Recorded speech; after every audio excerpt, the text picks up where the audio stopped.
Hello everyone, my name is Hans Kumar. So today I am going to make a LeetCode question number 1365. How many numbers are smaller than the current number?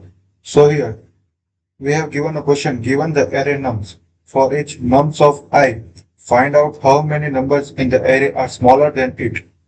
That is, for each nums of I, you have to count the number of a variable j such that j is not equal to I and nums of j less than nums of I.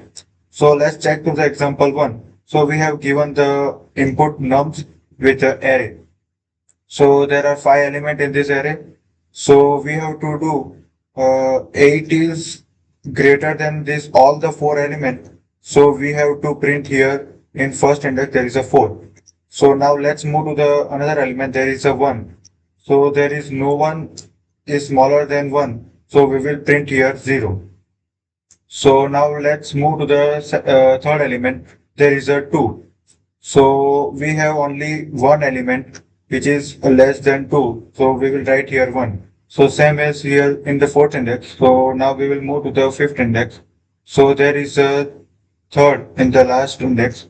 So there are the three numbers which is less than the 3. So we will write here 3 at the last index in the output.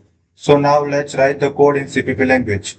So now I will make a variable n with a data type integer and store the size of nums. So let's write it.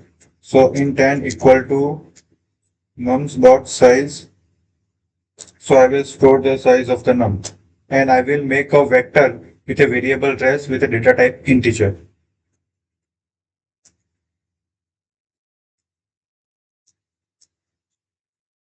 Integer and I will write the res where it's initialize the array with 0 and I will run the for loop where I is equal to 0 and run till n less than n and I will increment the I and I will make another variable count with the data type integer in count equal to 0 and now to compare nums of I with every other element, so I will make another for loop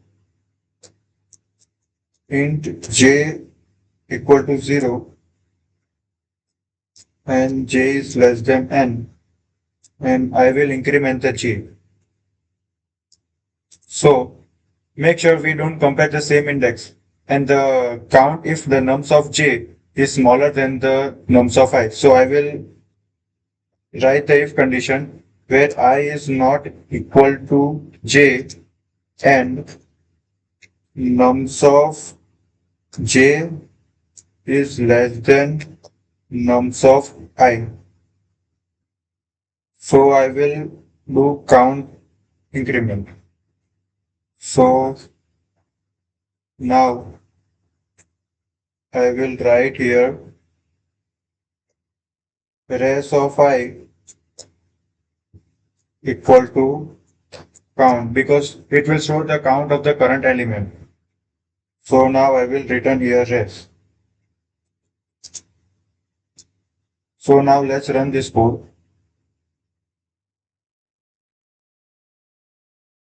So as you can see, the all three test cases are passed. So I will add another test case.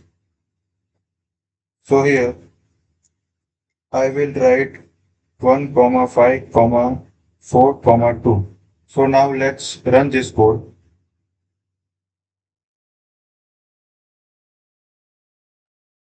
So as you can see, the test cases is passed. So now I will submit this code.